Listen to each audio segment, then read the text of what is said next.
So my journeys are filled with lots of music and a few work calls if I need to. Is this your go-to music?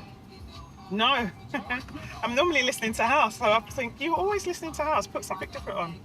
In black culture, the R&B raves, or old school 90s raves, a lot of people just stand around till like 2, 3 o'clock in the morning and then they get into it.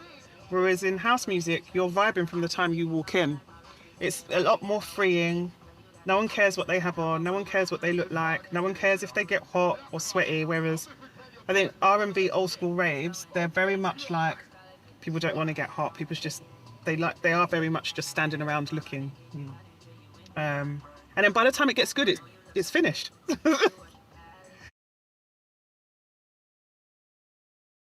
I kind of look at Auntie as my oldest sibling sometimes. Do you know what I mean? Because I can go out and, especially at the age I'm at now, I can invite Auntie with me, and she won't crack my style in it. You know what I mean? She's still got drip. She's still cool. We went out the other day. She was there dancing more than me. I was like, oh, this is my event. But I guess people don't really know me, and it would be a good way for people to get to know me. I think at the same time as well, people know really work is a small part of who I am, but some people that do know me in work know that I talk about my nephews and my sister a lot. Mum, the running joke. Family means to me everything. I would not be anything without my nephews in the UK. I wouldn't be Denise without them. Winner in the house. How did that happen? Nathaniel. I don't know. I didn't even have time to cheat. Yeah, that's what I'm saying. Siobhan never wins, and your friend never cheats at some point. I don't know where the vibe comes from, but it's just like an on switch. Like we're all together, like just after a while, like fun just starts. I don't know how it happens. We could be watching TV, you'll just hear the house music playing on the speaker somehow, and then everyone's on. Or you'll see Auntie on her feet dancing, trying to grab people up, and yeah. Ultimately, I've drawn on Dee Dee for emotional support, physical support. When I wasn't able to be a mum for my own children, Dee Dee stepped in and was a mum, in actual fact. Auntie is like the parachute, you know, if any of us are in trouble, like, Auntie's got us as well.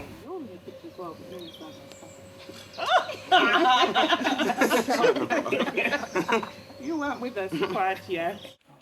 Thank you. Oh, okay. Oh, thank you. So healthy. Thanks so much. I see her writing and producing stuff. Like, she loves her poetry. I can see her being a singer as well. She's writing books. I see her doing a lot. I've written a children's book. It's about Kiriyaya and the Kentrosaurus, and I want it to be a series of books where they go and explore different countries and their culture, and throughout the book I give the reader clues as to where they may be, and at the end you'll find out, hey, we're in St. Lucia. The first one's about St. Lucia. I've not seen interracial families in books really. I've never seen like Yaya's obviously white, and then Kiri in the book has this lovely big curly afro hair, and I think it's so lovely to shed light on these interracial families that really do exist and make it fun for kids to learn about culture through different types of families. You ready? Press this button.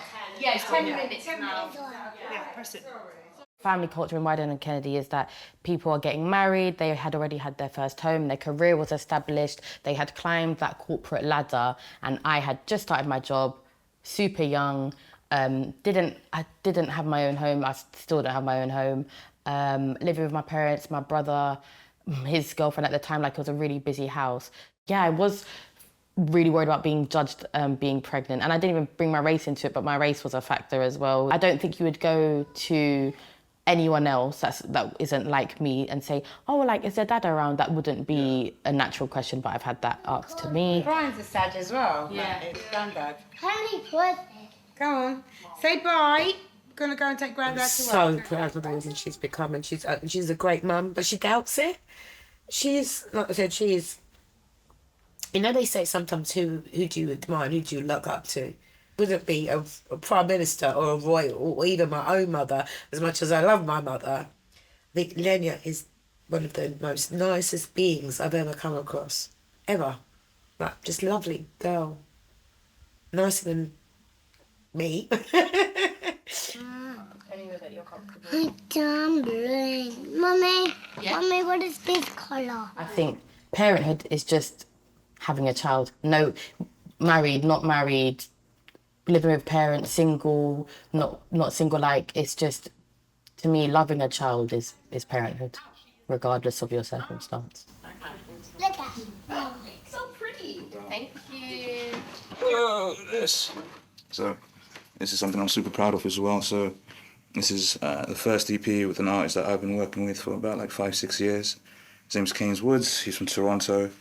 We connected a very long time ago. He's a lovely, lovely chap. I consider him a really good friend now. Did the design, did the artwork, did the mix, did the master. So yeah, I thought it was going to be a flash in the pan, but it eventually kind of became like a whole thing. So 2018, 2019, 2020 in a lot of ways was like super crazy. 2020 was actually the year I was going to like say goodbye to advertising, but we all know what happened in 2020.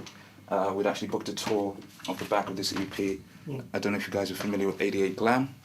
So we had a tour booked with them, and 88 Glam was supporting The Weeknd, so that was going to be us kind of gone at that point. So there is a cynicism, I think, in our industry about, you know, people that might have like outside interests and all the rest of it, and it might get dismissed as, oh, that's just a little hobby, and good on you, mate, and all of that. But when you have something that's like serious and it's meaningful to you, and it's not a fashion accessory, do you know what I mean? Like, this is something that's like, it matters a lot to me. Like, on the gravestone, something about what it is that I do will be there. There's talk of like, oh, you know, we respect everyone and bring yourself, but I think when you kind of like get down to the nitty gritty, I think there are more kind of correct ways of like being a certain person than there are. I think it can be dangerous to bring your whole self to advertising sometimes. The way you navigate these halls, you know, there's like a way of speaking, a certain level of like intelligence that you need to show, a level of competence that you need to show. My experience, I think, just like as a professional working in the corporate space, as a black man in the corporate space, I'm always like, yeah, in order for like these people to feel comfortable, I might have to like shave away like some of that. Let's go past these people. Talk about the picture. Let's do like this. And we see this here, it's my pride and joy. Right, that got me a lot of attention for the photography skills. I mean, so that was like one of the things that got me a bit of confidence when it came to my ability to compose a picture, take a picture, that sort of thing. So it's just like a little thing that I did with my phone. I put that into a competition, it won. But unfortunately, BA would love this. I didn't have clearance for those two people, so it couldn't be everywhere. But the fact that the talking thing and the way that you communicate thing, I think it's because I learned, because I wasn't born here, get me? So I'm from Southern Africa, so, and I was born in Zimbabwe. My parents had like fled South Africa. They went to Bite Bridge, which is like the border between like Zimbabwe and South Africa. So that's why all my family's from all Southern African. But like, my grandfather was always like, communication is going to be like your key to staying alive. Like, don't let these people think that you're stupid or you're dumb. You need to be able to like talk and stand up for yourself, because you need to understand. So apartheid ended like 1994, 95 or whatever, right? I was born in 1990. So that, it was still there. So I understand like the energy of like people like hating you actively in your face, right? And the way that you were able to basically either communicate and show them that, like, no, I understand what you're saying type of thing was helpful. So I guess that kind of like colors my perception, like when you not necessarily like transplant that into like, you know, the UK or like, you know, the space that we're working in, but there is a like for like. Yeah, so that's an unk. These are just like a couple of bands, and then I'm kind of obsessed with skulls and their meaning, and I always like to say I made my peace with the universe a long time ago. So just in terms of this documentary, what emotions do you want the audience to feel about like the stories that you've shared? The thing I want the audience to feel is, I guess, just like a sense of like honesty. Hopefully this feels like clarifying for them. It might be uncomfortable in some ways, because we talked about like people getting boxed in. I think sometimes that's done intentionally, unintentionally. So it might like put people like in a place where they're unsure about you, perhaps. I don't want them to feel that, but it might be like an honest like emotion to perhaps kind of like wrestle with. They might like have a notion of you that's quite small. They may continue to dismiss everything that we've kind of like talked about, like even after the fact. But I want them to just like understand that this is kind of like who I am. It's not going to go away.